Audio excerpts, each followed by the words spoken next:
बिस्मिल्लाहिर्रहमानिर्रहीम। शुरू अल्लाह के पाक नाम से जो नहायत मेहरबान और रहम करने वाला है। अस्सलाम वालेकुम ख़वातीन हज़रात, खुश आमदीद and very good afternoon to all of you.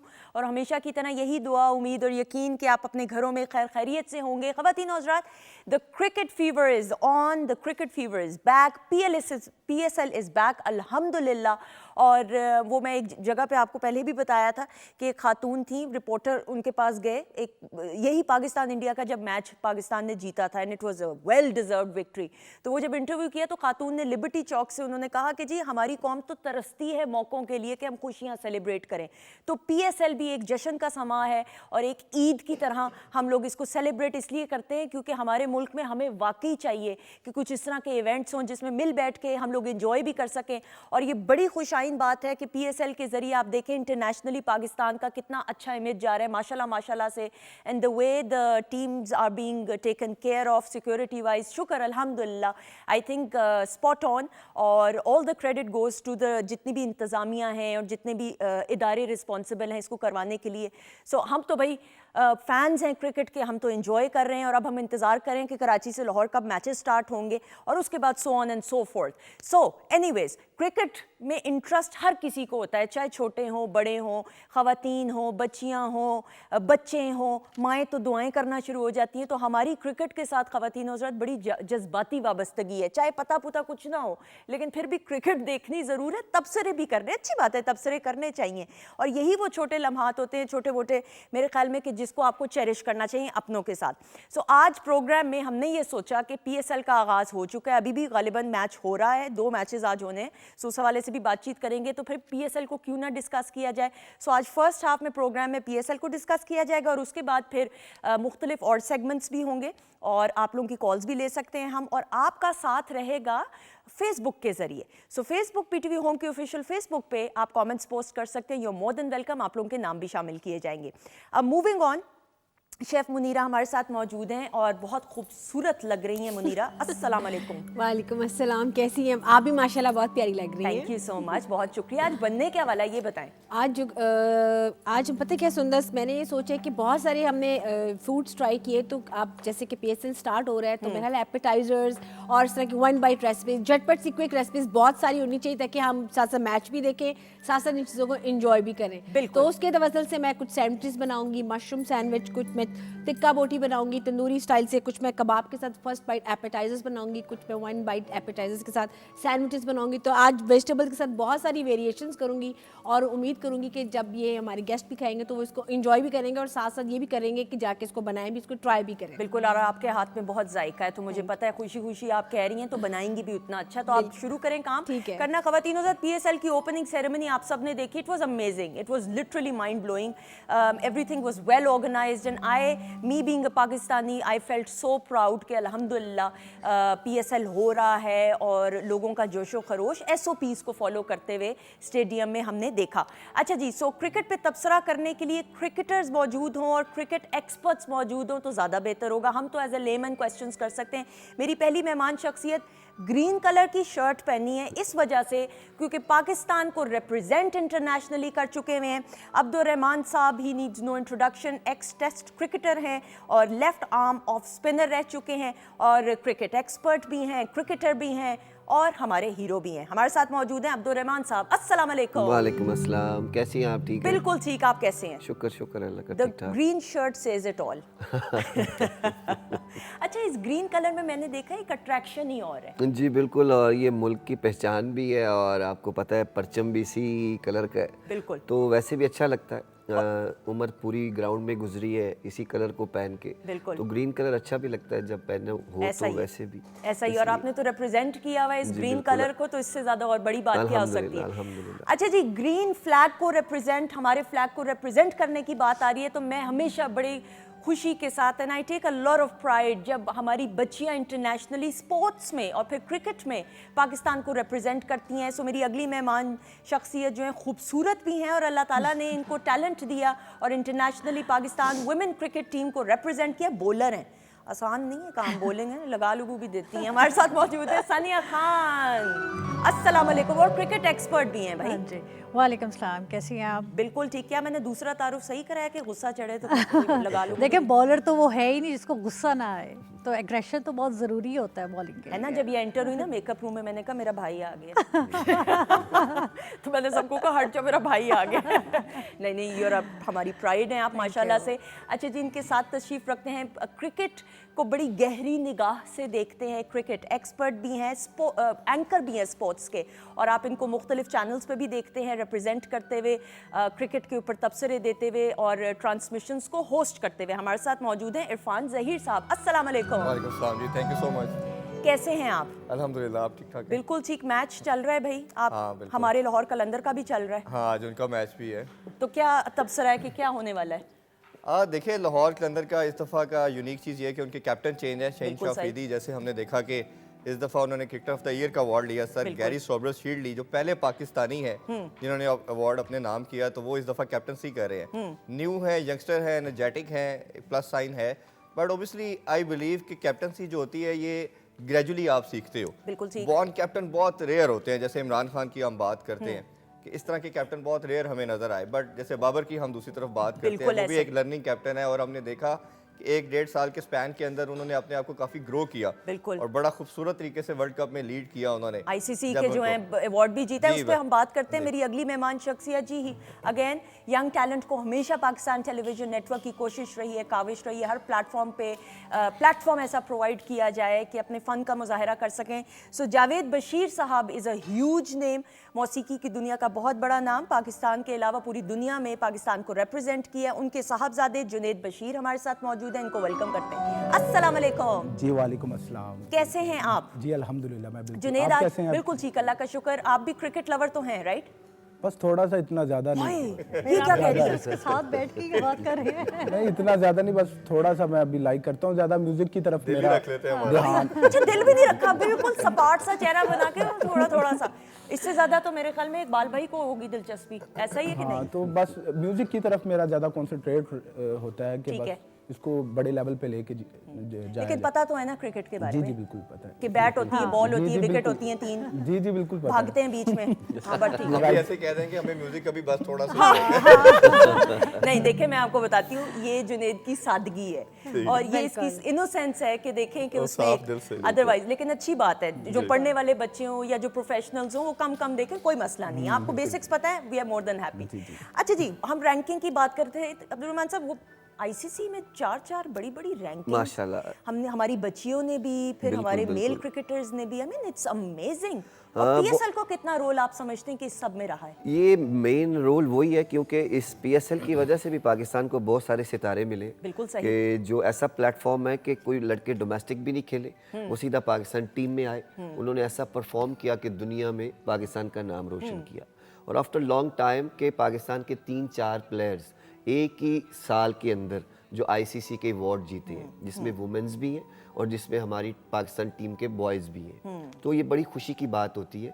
और वर्ल्ड कप में जो परफॉर्म किया, उससे पहले भी जो परफॉर्म किया, ये उनकी मेहनत के नतीजे हैं कि वो उस मेहनत से पाकिस्तान का नाम रोशन करके ये सारी चीज़ें पाकिस्तान के लिए लाए। बिल्कुल तो सही। अभी भी जो पीएसएल हो रहा है, इसमें भी बहुत सारे सितारे हैं कि जो डोमेस्टिक से नहीं वैसे ही पिकिंग पे आए हैं। तो उनके लिए बहुत अच्छी चीज़ है कि पीएसएल का नाम पूरी दुनिया में इस वक्त ऐसी लीग है पाकिस्तान की कि जो मेरा ख्याल है नंबर 1 या नंबर 2 पे है। तो इसमें परफॉर्म करने से पूरे लेजेंड्स भी, आप दुनिया के जितने भी वर्ल्ड क्लास प्लेयर हैं उनके अंदर आप खेलते हैं, उनके अराउंड खेलते हैं, उनके साथ ड्रेसिंग रूम शेयर करते हैं, ग्राउंड की चीज़ें शेयर करते हैं। तो इससे बहुत बिल्ड होती है क्रिकेट। ये that's a very valid point, exactly, क्योंकि आपका माइंड जो है वो पहले उन चीज़ों से रिलेटेड नहीं है। बिल्कुल। तो आप स्टेट वे एक ऐसे लेवल पे आते हैं कि जो हाई लेवल है, जो इंटरनेशनल लेवल्स की चीज़ें हैं, तो आप स्टेट वे इसको अडॉप्ट कर लेते हैं। तो पाकिस्तान टीम में फिर आपको वो मुश्किलात नहीं आती। और क्रिकेट भी इतनी अच्छी हो रही है।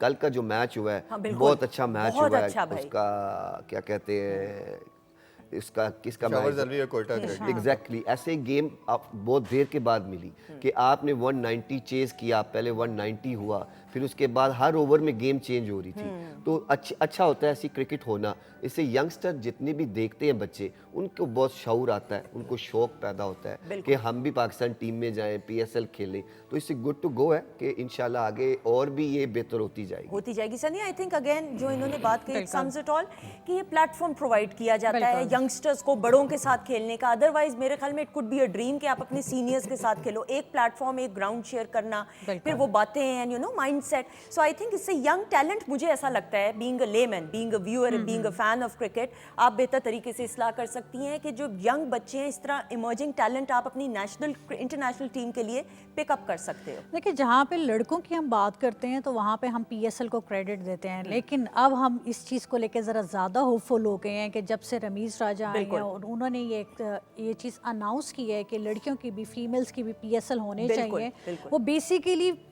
वुमेंस का पीएसएल का मतलब ये है कि आप क्वालिटी ऑफ क्रिकेट को इम्प्रूव करें, कि आप बाहर से भी प्लेयर्स को लेकर आएंगे पाकिस्तान में, आप पाकिस्तान के प्लेयर्स को भी चांस देंगे, वो भी इकट्ठे ड्रेसिंग रूम शेयर करेंगे, तो आपकी क्वालिटी ऑफ क्रिकेट अच्छी होगी, आपके कंपटीशंस अच्छे होंगे। और बेसिकल अगर हम इसकी थोड़ी सी डेप्थ में जाते हैं तो जब आप इम्प्रूव तब करते हैं जब आप अपने से अच्छों के साथ खेलते हैं, जब आप टफ से टफ मुकाबले और कंपटीशन में जाते हैं तो वहाँ पे आप ज़्यादा जल्दी ग्रूम करते हैं। बिल्कुल, तो ये एक बड़ा अच्छा एक साइन है। और जाहिर है आज तक अगर हम देखें पाकिस्तान क्रिकेट की बात करते हैं तो रमीज़ राजा की जो स्ट्रैटेजीज़ हैं बिल्कुल, वो बहुत ही ज़्यादा रियलिस्टिक हम ग्राउंड्स के ऊपर देखते हैं, और उनकी जो एक नॉलेज है और जो उनकी एक्सपोजर है उस हिसाब से वो जो चीज़ें सामने लाएंगे वो चल के आगे चल के जिस तरह मेंस क्रिकेट को तो कर रही हैं, बिल्कुल, उसी तरीके से वो फीमेल्स क्रिकेट को भी ऊपर लेके नहीं, ये बड़ी खुशाइन बात है कि रमीज़ राजा साहब ने पीएसएल खवातीन की, देखें ना, बच्चियों के लिए कितनी अवेयरनेस, और जो बच्चियां और आना चाहती हैं, खेलना चाहती हैं, उनके लिए मौके। भाई फातिमा सना ने तो हमारा नाम पूरी दुनिया में आईसीसी की रैंकिंग में बेस्ट इमर्जिंग क्रिकेटर का जो है टाइटल ले लिया है। That's amazing. लेकिन ना यही बात है, अगर हम देखें वो आपके पास फातिमा सना आई कहाँ से, वो बेसिकली आई आपके अंडर 16। बिल्कुल, आपकी ग्रास रूट क्रिकेट अच्छी हुई, आपने डोमेस्टिक के अंदर ज़्यादा अच्छे मैचेस प्रोवाइड किए कि जिससे वो स्टेप बाय स्टेप इम्प्रूव करते हुए अपने आप को ऊपर लेकर आई। बिल्कुल सही। तो ये बात असल में बात ये आ जाती है कि आप मैचेस भी ज़्यादा दें, चाहे आपके इंटरनेशनल इवेंट्स हों चाहे आपकी डोमेस्टिक हों। डोमेस्टिक को ज़्यादा करेंगे तो इम्प्रूवमेंट आएगी, जिसको आगे चल के फिर हम इंटरनेशनली अप्लाई कर सकते हैं। बिल्कुल ऐसे ही। इरफान साहब ना, पीएसएल का होना अल्हम्दुलिल्लाह कराची एंड देन लाहौर में भी होना है, इंटरनेशनली एक बड़ा पाकिस्तान का एक बड़ा पॉजिटिव इमेज जाएगा। अब ऑस्ट्रेलिया की टीम ने भी आना है, बाकी टीम्स को भी इंकरेजमेंट होगी कि अगर इंशाल्लाह ताला खैर खैरियत से सारी चीज़ें हो रही हैं, एसओपीज़ को भी फॉलो किया जा रहा है। स्टेडियम में कैपेसिटी कितनी कर दी ऑडियंस की? 25% कर दी है, पहले 100% था। बिल्कुल सही। इसमें ओवरऑल देखा जाए तो इसको अगर हम समराइज करते हैं तो प्रीवियस तमाम जितने भी पीएसएल थे वो कुछ पोर्शन में पाकिस्तान तो आए, पूरा पीएसएल नहीं हो पाया। अनफॉर्चुनेटली जो लास्ट पीएसएल भी हुआ उसमें देखा, जो फर्स्ट लेग थी उसके अंदर काफ़ी कोविड केसेस आए, फिर उसको पोस्टपोन करना पड़ा। लैप्सेस काफ़ी ज़्यादा हमें नज़र आए, जो कोविड के प्रोटोकॉल्स थे हमने देखा कि उसी के अंदर हम आपके जो है कटिंग भी हो रही है, दूसरी शादियां भी हो रही हैं और काफ़ी ज़्यादा वायोलेशन की गई, जिसकी वजह से आपको प्रॉब्लम आई। इस दफ़ा पीसीबी ने अच्छा इकदाम ये किया कि पूरे का पूरा होटल उन्होंने रिजर्व कर लिया।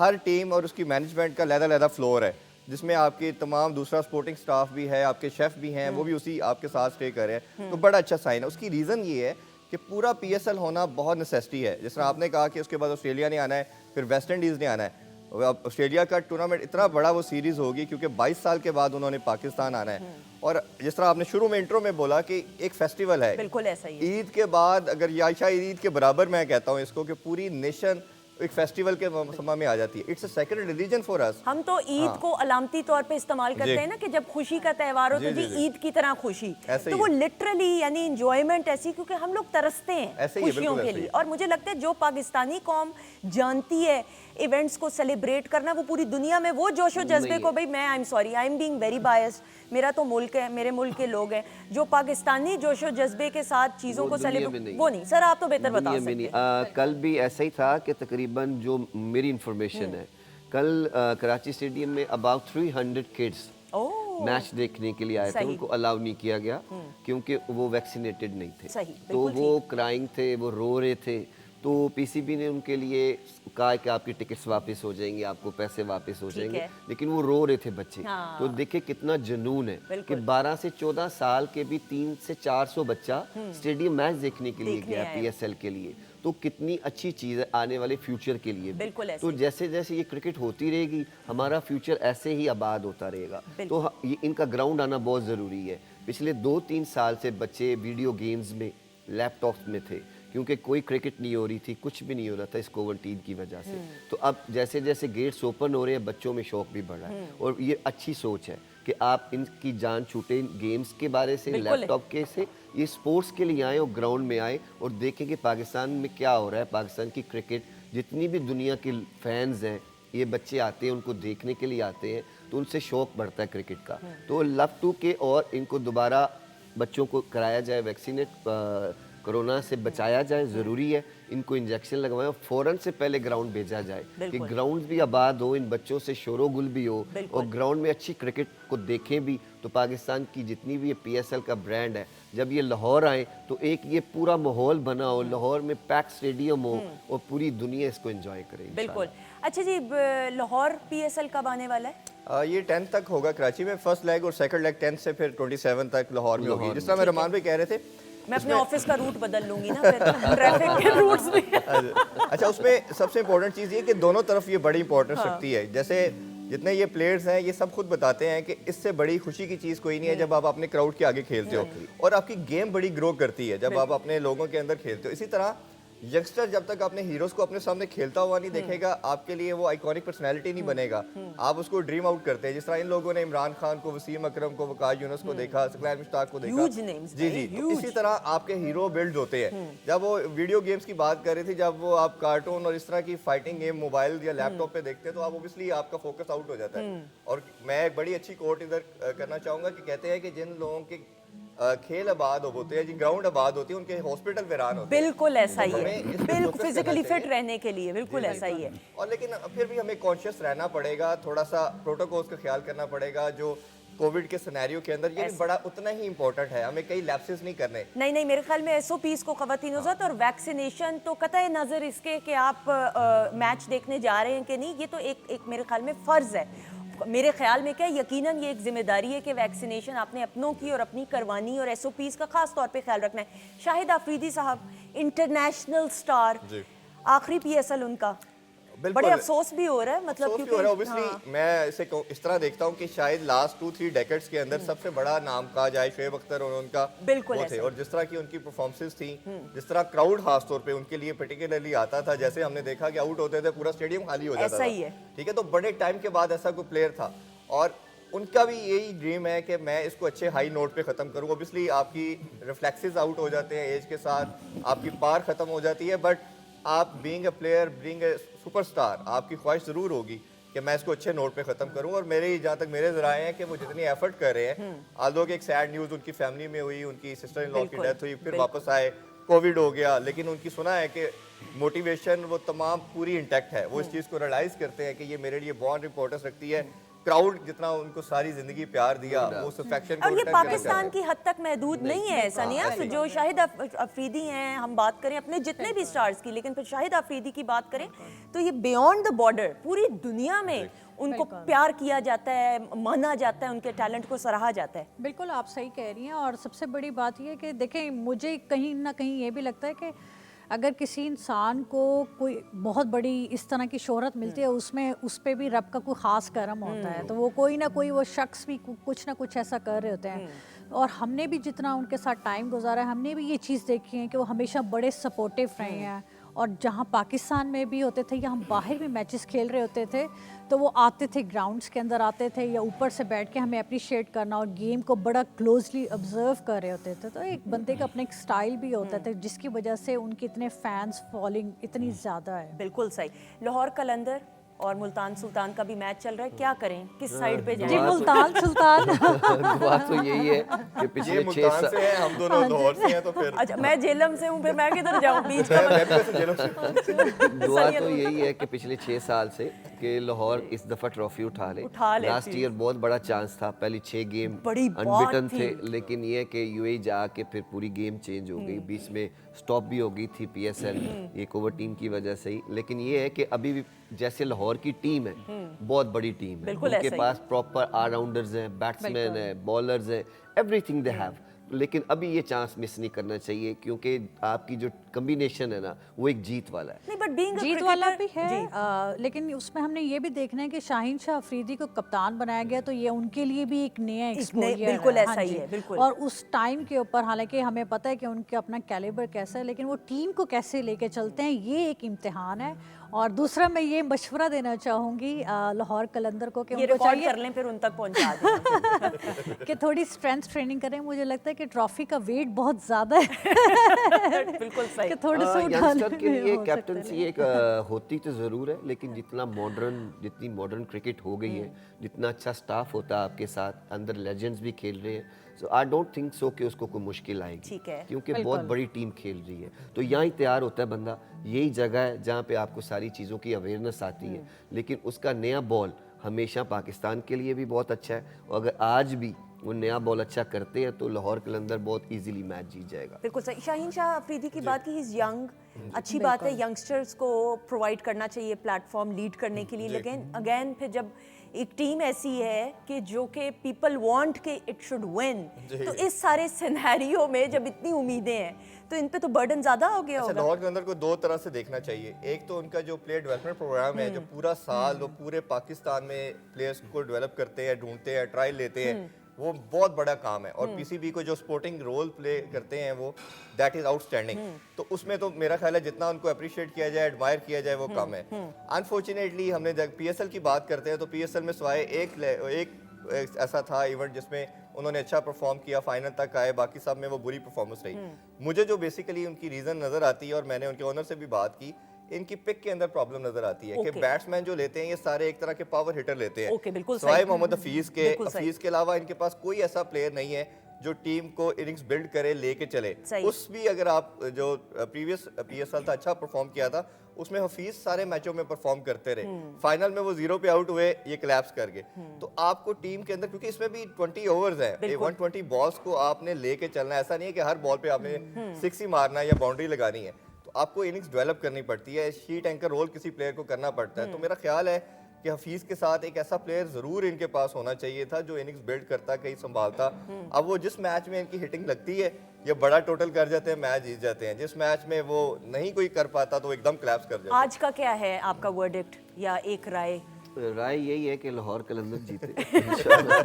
क्योंकि आप लाहौर से, इस वजह से लाहौर नहीं, कलंदर। वैसे भी टीम अच्छी है, ठीक है। फाइटर है, ठीक है। और उसकी वजह से भी, और वैसे लाहौर की भी है इसलिए भी। सनिया देखिए ये डिपेंड करता है कि कौन सी टीम। Quickly बस, नहीं, इतनी लंबी बात नहीं। मुल्तान सुल्तान डेफिनेटली। अच्छा, वो मुल्तान सुल्तान डेफिनेटली, आप बताएं।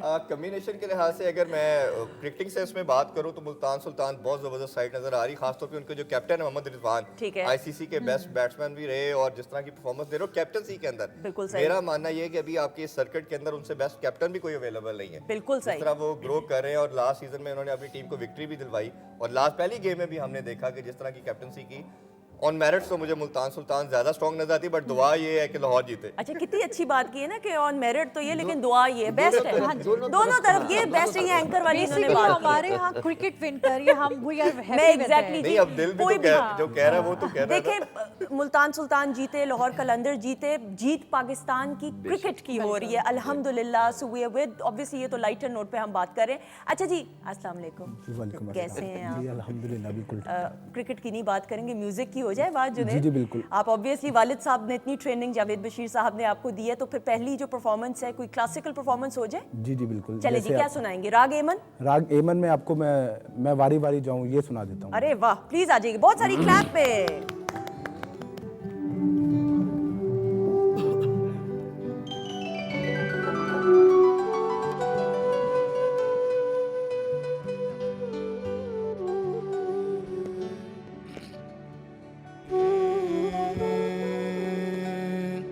Nida ni re ga pa ma re ga re, ni da ni re ga pa ma re ga re, ni da sa, ni da pa ma ba sa ni da pa ma re ga, pa ma re ga re ni da ni da ni da sa ni da ni da ni da ma da ma ma ga ma ga re ni da ni ma da ni ma ni da ni da da pa, pa ma re ga re ni da pa.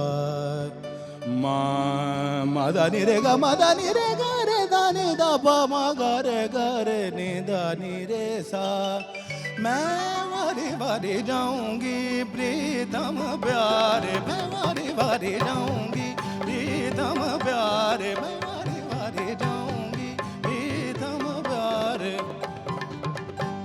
Saga रे रे दारे रे दानी रे दानी नी दानी दा दानी दानी दानी नी दानी दा दानी दानी नी दानी दा बा बा बा मा गा मा गा रे गा रे दानी दा जाऊंगी प्रीतम प्यारे मैं वारी वारी जाऊंगी प्रीतम प्यारे प्रीतम प्यारे प्रीतम प्यारे मैं वारी वारी जाऊंगी प्रीतम प्यारे मैं वारी वारी जाऊंगी सानी दानी नी दानी नी नी नी नी दानी नी नी नी नी दानी दा दन दन दन दन दन दन दन दन दन दन दन दानी नी दानी दानी saga re re dan dan dan saga re re dan dan saga re re dan dan dan ni dan dan ni dan dan ni dan dan ni dan ba ba ba ma ga ma ga re dan dan ni da dan dan ni da dan dan ni da जाऊंगी प्रीतम प्यारे मैं वारी वारी जाऊं कब आओगे मोरे मदरवा कब आओगे मोरे मदरवा मैं वारी वारी जाऊंगी प्रीतम प्यारे जाऊंगी उस दिन प्रेम मेरा कब आएंगे जिस दिन घर डालूंगी मोतिया रे हरवा मैं वारी वारी जाऊं मैं वारी वारी जाऊं मैं वारी वारी जाऊंगी प्रीतम प्यारे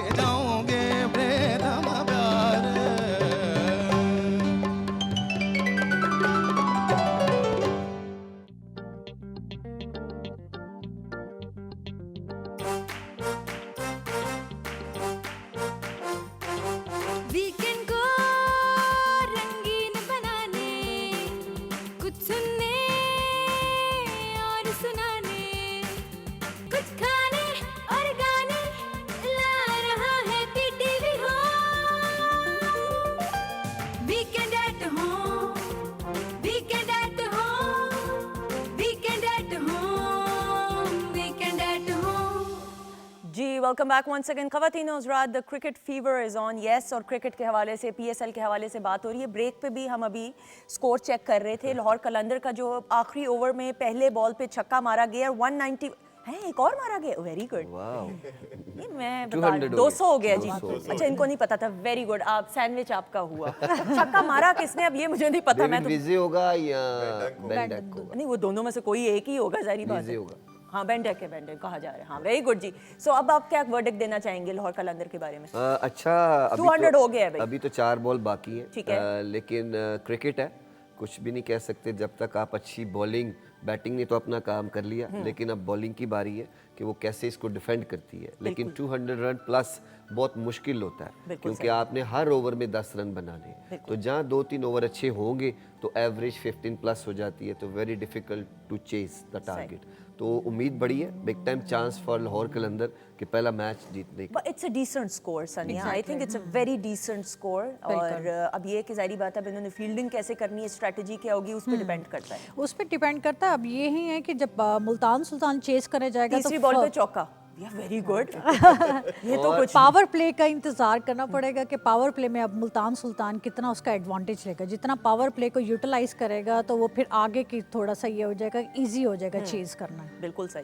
सॉरी मैं इनकी बात काट रहा हूँ क्योंकि जो नाइट गेम है ना उसमें ड्यू फैक्टर बहुत exactly, affect कर रहा आता है ही लेकिन है। ये डे गेम है इसमें बॉलर्स के लिए बहुत अच्छी चीज़ है कि वो अच्छा ग्रिप होगा स्पिन के बहुत चांस हैं तो लेट्स सी कि कैसी बॉलिंग कराती है। कराची का मौसम भी तो है जिस जी, तरीके बिल्कुल। का, उसमें भी पिच पे ऑब्वियसली वो असरअंदाज होगा, लेकिन the score is amazing I think score considering. बड़ा अच्छा हो गया और इनकी बॉलिंग बड़ी अच्छी है। लाहौर के अंदर की देखा जाए स्पिन डिपार्टमेंट भी अच्छा है, फास्ट बॉलिंग भी बड़ी अच्छी है। पाकिस्तानी टीम के 2 फास्ट बॉलर इसमें खेल रहे हैं, शहनशाह अफरीदी और हारिस रऊफ, दोनों बड़े आउटस्टैंडिंग T20 स्पेशलिस्ट माने जाते हैं। T20 के अंदर मोस्ट अनप्रेडिक्टेबल इसको बोला भी जाता है इसी वजह से कि आपके 1-2 ओवर अच्छे लग जाए, बैटिंग साइड भी लेके जा सकती है, बॉलिंग साइड भी चेंज कर सकती है।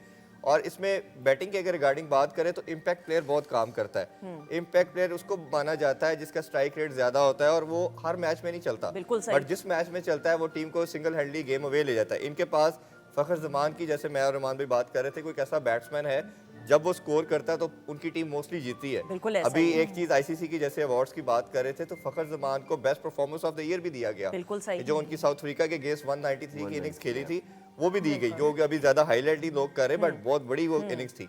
अगर वो पाकिस्तान को किसी तरह मैच जिता जाते तो वो एक रिकॉर्ड में चीज आ जानी थी। बिल्कुल। तो फखर जमान बहुत बड़ा इम्पैक्ट प्लेयर है और आज फिर उन्होंने 76 रन स्कोर किए। मेरा ख्याल है कि लाहौर कलंदर इस बैटिंग परफॉर्मेंस के साथ बहुत ज्यादा चांसेस अब हो गए हैं। बिल्कुल, लेट्स सी लाहौर इंशाल्लाह। कलंदर ने बड़ा अच्छा स्टार्ट किया इस नहीं, आई थिंक इवेंट का। It's amazing, it's amazing. अच्छा जी, ब्रेक पे जाने से पहले जुनेद ने भी एक कारनामा सर अंजाम दिया, क्या कहना चाहेंगे? लाइव परफॉर्मेंस भाई। वेरी नाइस यार, आपकी आवाज बहुत प्यारी है। अल्लाह आपको आगे Thank you so much. कामयाब I करे, need your आपका prayers फ्यूचर रोशन हो आगे इंशाल्लाह। बिल्कुल, अब लाहौर के मैच की टिकट हम आपको देंगे, जाना है देखने के लिए, चिप्स और जूस साथ जाएंगे। हमारे बचपन में फील्ड सैंडविच भी जाएंगे? सैंडविच भी। अच्छा, मुनीरा ने जो सैंडविच बनाया कैसा लगा जी, बताइएगा। वेरी नाइस, बहुत अच्छा टेस्ट है। बहुत जबरदस्त। मुनीरा, पास आप हो गई हैं। हम बचपन में थे ना, जब हमारा फील्ड ट्रिप जाता था स्कूल में, तो हमें बड़ी मेरी ख्वाहिश होती थी चिप्स और जूस और एक बिस्किट साथ मिल जाए, और अगर 2 बिस्किट तो मुझे लगता था वो यशी हो गई है। तो वो अभी ये कि सैंडविच की प्रेजेंटेशन देखने के बाद ना, it's a treat to look at the presentation as well. So well done हमारी भी यशी प्रेजेंटेशन। होगी। हाँ, यशी हो, ये मैं आपके मुंह से सुनना चाह रही थी। अच्छा जी, बिस्मा की बात करनी है। Bisma Maroof, I think Pakistan female cricket team की कैप्टन, शादी हुई, फिर बेटी हुई, वक्फा उन्होंने लिया, ब्रेक ली ऑब्वियसली, उसके बाद अब वापस back in game, back in action, और अब पाकिस्तान वुमेन क्रिकेट टीम को लीड करेंगी इंशाल्लाह वर्ल्ड कप में। हाउ डू यू सी माशाल्लाह जिस तरीके से सारी चीज़ों को मैनेज करी, वरना एक आम तासुर ये रहा है कि बच्चियों की शादी हो जाए, किसी फील्ड से भी ताल्लुक हो और स्पोर्ट्स हो, और फिर शादी होने के बाद बच्चा हो जाए तो बिल्कुल ही वो बच्ची जो होती है ना, लड़की, वो फिर किस घर तक महदूद रह जाती है। But I think against all odds Bisma ने आई थिंक ये तमाम मिथ्स गलत साबित करते हुए बहुत अच्छा सा कदम देखिए, किया। जहाँ हम क्रिकेट की बात करते हैं, हम मेंस क्रिकेट की बात करते हैं, उसी तरह फीमेल क्रिकेट की जब हम बात करते हैं तो अब हमारी सोसाइटी के अंदर ये एक्सेप्टेंस आने लग गई है। और सबसे बड़ी बात ये है कि एक्सेप्टेंस आ भी रही है, परफॉर्म भी कर रही हैं, अवार्ड्स भी जीत रही हैं। उसके साथ साथ जो ऐसे नाजुक सिचुएशंस आती हैं, जैसे कि वो उनका हुआ कि उनकी शादी हो गई, उसके बाद उनको मैटरनिटी लीव दी गई, तो ये एक अच्छी सपोर्ट हमारे बोर्ड की तरफ से दी गई। उसके बाद वो वापस करियर अपना बना रही हैं और उन्होंने छोड़ा नहीं है, और पूरी टीम उन्हें बैक कर रही है, इंक्लूडिंग हर हस्बैंड। तो एक अच्छा साइन है। और ये कहने ये है, असल में इसका मकसद ये है कि जो जिस चीज़ के अंदर उनका पैशन है उसको वो बैक कर रहे हैं। और ये नहीं है कि कोई इम्पॉसिबल है कि जी आपकी शादी हो गई, बिल्कुल जो ऐसा ही है। एक कॉन्सेप्ट था कि जी अब ख़त्म हो गई गेम, तो वो एक चैलेंज भी है। दूसरा, वो एक इंस्पिरेशन भी बन रही हैं कि you can run your family and you can also participate in your desired game. बिल्कुल, और वो बैकबोन है हमारी तो क्रिकेट टीम ऑफ की तो। कोर्स। और आप देखिएगा कि उसकी क्रेडिबिलिटी ये है कि जहाँ पे जब भी उन्होंने खेला है, उन्होंने बहुत अच्छा खेला है। 14 साल की उम्र से शुरू किया था, इतनी छोटी सी उम्र में स्टार्ट। वैसे तो वो हम सब ने ऐसे ही शुरू किया था। हाँ, बिल्कुल बिल्कुल। लेकिन उनका ये है कि उनके वापस आने से वो जो गैप बन गया था कि मिडिल ऑर्डर में आपके पास कोई अच्छा बैट्समैन नहीं था, हम डिफरेंट किस्म के एक्सपेरिमेंट करते थे, कभी हम मुनीबा को ला रहे हैं, कभी हम उमैमा को ला रहे हैं, कभी हम ऊपर नीचे, टॉप ऑर्डर हमारा बिल्कुल डिस्टर्ब था। उसमें ये है कि उसके वापस आने से एक स्टेबिलिटी आ गई है, और हर बंदे को पता है कि यार वी हैव ये इम्पैक्ट प्लेयर, जैसे कि इरफान अभी बात कर रहे थे कि इम्पैक्ट प्लेयर है, तो वो भी एक इम्पैक्ट प्लेयर है कि हमें पता है कि अगर वो खड़ी हो जाती हैं, वो स्कोर करेंगी, तो डेफिनेटली गेम पाकिस्तान जीतेगा ही जीतेगा। और अब भी इतने बड़े इवेंट के अंदर वापस आना, बड़ी मेहनत की है उन्होंने इस टाइम के अंदर, जितना भी 1 साल का गैप लिया, उसके फिजिकली बाद फिट वापस करना, सारी फिजिकली चीज़ों को। फिट करना, साथ साथ अपने बच्चे को भी देखना, तो इसमें हमें उनकी एफर्ट्स को हमें अप्रिशिएट करना चाहिए। और we are very thankful to the board कि उन्होंने ऐसी पॉलिसीज़ बनाई हैं कि प्लेयर ये है कि बैक ऑफ ना करे, वो रहे साथ, और वो सपोर्ट कर रहे हैं। और आई थिंक बोर्ड के साथ साथ उनके हस्बैंड, इन लॉज, पूरी जो फैमिली True, सिस्टम है, आई थिंक बिल्कुल। उनको भी हैट्स ऑफ टू हाँ, देम। बिल्कुल ऐसे ही है। उसमें हम देखें, हर किसी भी प्रोफेशन की बात करते हैं तो दोनों बड़ा इक्वालिटी की हम हमेशा बात करते हैं, वो बड़ी नेसेसिटी है। 2002 से एक से ये जब वुमेन क्रिकेट आई तो पहले जिस तरह इन्होंने कहा कि बड़ा टाइम सेप्टस को लगा, बट अब अच्छी चीज़ ये है कि हम लास्ट 1 डेकेड से देख रहे हैं कि पीसीबी हर फोरम के ऊपर जो फैसिलिटी भी प्रोवाइड कर रहा है, जो चीज़ें मेन क्रिकेट के लिए वही वुमेन क्रिकेट के लिए भी प्रोवाइड की जा रही है। 5 स्टार होटल में स्टे करना, कोचेस का उस तरह ही करवाना, इनको तमाम लीव्स का देना, इनके कॉन्ट्रैक्ट होना, सेंट्रल कॉन्ट्रैक्ट भी इनको उसी तरह दिए जा रहे हैं। तो मेरा ख्याल है कि ये बड़ी खुशाइन चीज़ है और इनके लिए जो इन्वेस्टमेंट, जो नई लड़कियाँ ख़ास तौर पे आना चाह रही हैं इस चीज़ के लिए, उनके लिए बड़ा एक अच्छा एक वे आउट बन चुका है कि वो अब इसमें आ सकती है। सिर्फ करने की क्या चीज़ है कि बोर्ड को विमेन क्रिकेट के लिहाज से अगर मैं बात करूँ तो थोड़ा सा क्लब क्रिकेट को थोड़ा सा इम्प्रूव करना पड़ेगा। ऐसा इंफ्रास्ट्रक्चर निचले लेवल पे कोई नहीं है। जो फर्स्ट या सेकंड टीयर आपकी आती है, स्कूल क्रिकेट, कॉलेज क्रिकेट और फिर क्लब क्रिकेट, वो निचले जो टीयर हैं वो बिल्कुल अभी काफ़ी नीचे बैठे हुए हैं विमेन के रिगार्डिंग। मैन के अंदर तो सारे प्लेटफॉर्म अवेलेबल हैं, बट विमेन क्रिकेट के अंदर भी अगर ये चीज़ें पीसीबी ले आएगा बहुत जल्द, तो मेरा ख्याल है जिस तरह पीएसएल वुमेन की बात की जा रही है, उससे पहले इन पे भी इंफ्रास्ट्रक्चर पे भी काम करना चाहिए। बिल्कुल। वो आप कर लेंगे तो मेरा ख्याल है आपको अभी जिस तरह इनका लास्ट मैंने शो किया, हमने बात की कि एशिया कप में इन्होंने गोल्ड मेडल जीता, उसके बाद कोई बड़ा इवेंट नहीं जीत पाए। नहीं जीत जब तक आपकी विक्ट्रीज क्रेडिट पे नहीं आएंगी ना, आपके लोगों की व्यूवरशिप नहीं आएगी, आपके फॉलोअर्स नहीं बनेंगे, बिल्कुल सही। यंगस्टर के अंदर वो मोटिवेशन नहीं आएगी। बिल्कुल सही तो है। ये पीसीबी आल्दो के इस पे अच्छा काम कर रहा है, अब डायरेक्शन ठीक नजर आ रही है, बिल्कुल बट सही। ये 2-4 चीजें अगर ऐड ऑन कर ली जाए तो मेरा ख्याल है जितनी जल्दी करेंगे उतनी जल्दी आपको रिजल्ट मिलेगा। बिल्कुल। सना मीर माशाल्लाह is again a pride for Pakistan और पूरी दुनिया में पाकिस्तान को क्रिकेट की दुनिया में जो है रिप्रेजेंट भी किया। अभी मुझे बताया जा रहा है कि कमेंट्री भी वो कर रही हैं, कमेंटेटर भी हैं। आई थिंक ये बहुत अच्छी बात है। बच्चियों के लिए ये रोल मॉडल्स के तौर पे प्लेटफॉर्म सेट किए जा रहे हैं कि अब बच्चियां, मुझे तो याद है हमारे बचपन में तो कोई ये शऊर नहीं था, करते करते करते करते अब देखें शऊर बेदार हुए, बच्चियां जो हैं फील्ड में भी आ रही हैं, बिहाइंड द कैमरा कमेंटेटर भी बन रही हैं, एनालिस्ट भी नजर आ रही हैं। आई थिंक इम्प्रूवमेंट हो रही है माशाल्लाह, और होनी भी चाहिए, क्योंकि जैसे जैसे वक्त गुजर रहा है आपकी एजुकेशन बहुत हाई हो रही है। पहले इतनी एजुकेशन के ऊपर फोकस नहीं थी दुनिया, लड़कियों की शादी जल्दी कर दी जाती थी 18-20 साल की इसकी उम्र में, लेकिन अब लड़कियां अपने आप को, उनको अवेयरनेस आ गई है, अपनी पढ़ाई को वो ज़ाया नहीं करना चाहती। और ये बहुत अच्छी बात है कि वालिदैन की पूरी सपोर्ट उनके साथ है। और जैसे शादी के बाद भी आप क्रिकेट खेलें, आपका फिटनेस लेवल, आपके पूरे ससुराल को ये क्रेडिट जाता है कि आपको पूरी सपोर्ट की जाती है इससे पीछे कि आप पाकिस्तान का नाम रोशन करती हैं, आप जाती हैं। जैसे अब अभी वो कमेंट्री कर रही हैं, सब चीज़ें कर रही हैं, तो आने वाले वक्त में जितनी भी क्रिकेटर्स हैं, जो वुमेन्स हैं, तो उनको पता होगा कि हम ज़रूरी नहीं है क्रिकेट छोड़ेंगी तो बिल्कुल ही घर पे बैठ जाएंगी या हमें कोई पूछेगा नहीं, लेकिन उनके लिए इतनी सारी ऑप्शंस आ गई हैं कि अब आने वाले वक्त में वो क्रिकेट के साथ रिलेटेड रह सकती हैं। बिल्कुल सही। लेकिन जैसे इरफान की बात को सेकंड करूंगा कि जैसे क्रिकेट की एकेडमीज दूसरों के लिए ना, लड़कियों के लिए भी प्रॉपर एकेडमीज और कोचेज होने बिल्कुल चाहिए। ठीक, मैं बहुत सी एकेडमी में जाता हूँ, बच्चियाँ पता नहीं किन किन कोचों के अंडर कोचिंग कर रही, सीख रही हैं, लेकिन उनको सिखाने वाला कोई बंदा ऐसा नहीं है कि जिसको खुद भी क्रिकेट की चीज़ों का पूरा इल्म हो। लेकिन इनके साथ प्रॉपर काम किया जाए, इनको प्रॉपर वे दिया जाए, इनको सारी सहूलियात दी जाए कि आने वाले वक्त में ये स्टेट में पाकिस्तान को अवेलेबल्स हो। लड़के थोड़े टफ होते हैं, वो अपनी मेहनत से वो काम कर सकते हैं, लेकिन लड़कियों को वो फैसिलिटीज जल्दी देनी चाहिए कि आपको वुमेन्स क्रिकेट के लिए जल्दी अवेलेबिलिटी आए, नए यंग सितारे आपको मिले कि जो आपका बेंच स्ट्रॉन्ग करे। बिल्कुल। और टैलेंट और पोटेंशियल इतना है कि मेरे ख्याल में सिर्फ आपको प्लेटफॉर्म्स प्रोवाइड करने की जरूरत है। सनिया, आपको आप कुछ कहना चाह हाँ रही थी? जी, मैंने वो एक मैं और ये सवाल कहना आपसे। चाह रही थी कि असल में ये है कि जब से रमीज़ राजा आई हैं उसके बाद हमारी चेयरपर्सन भी चेंज हुई है, नई तानिया मलिक आई हैं, और जैसे ही वो आई हैं उन्होंने यहाँ पे लाहौर के अंदर, लाहौर के नेशनल स्टेडियम के अंदर अब उनका लड़कियों का कैंप लगाया गया, उनके ट्रायल्स भी हुए हैं, तो एक पॉजिटिव साइन नज़र आना स्टार्ट हो गया है। उसी तरह सदरन पंजाब के कल मेरे पास एक फ्लायर आया था कि वहाँ पे भी ट्रायल्स हो रहे हैं लड़कियों के।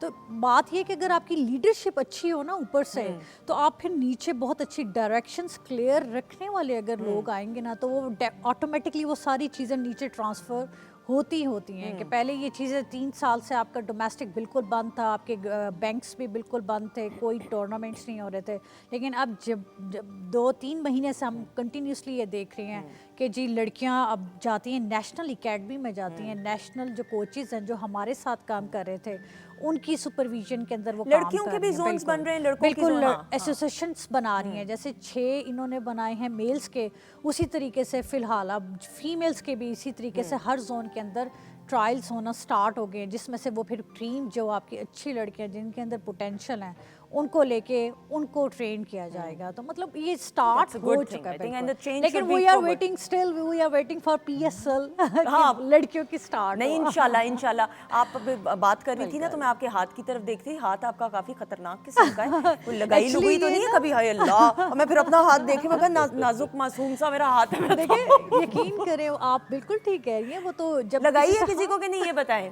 नहीं, गुस्सा वो आया होगा। बॉल लग के बेचारी को सारे जॉइंट्स जो है ना वो थोड़े से टेढ़े मेढ़े हो गए हैं। अच्छा, कभी किसी को ऐसे गुस्सा आया तो नहीं? नहीं, वो सिर्फ आंखें दिखाई हैं। ओए अल्लाह, आंखें ही मेरे ख्याल में इरफान साहब, आंखें, वो बेचारा बच्चा डर गया जुनेद, वो कह रहे नहीं।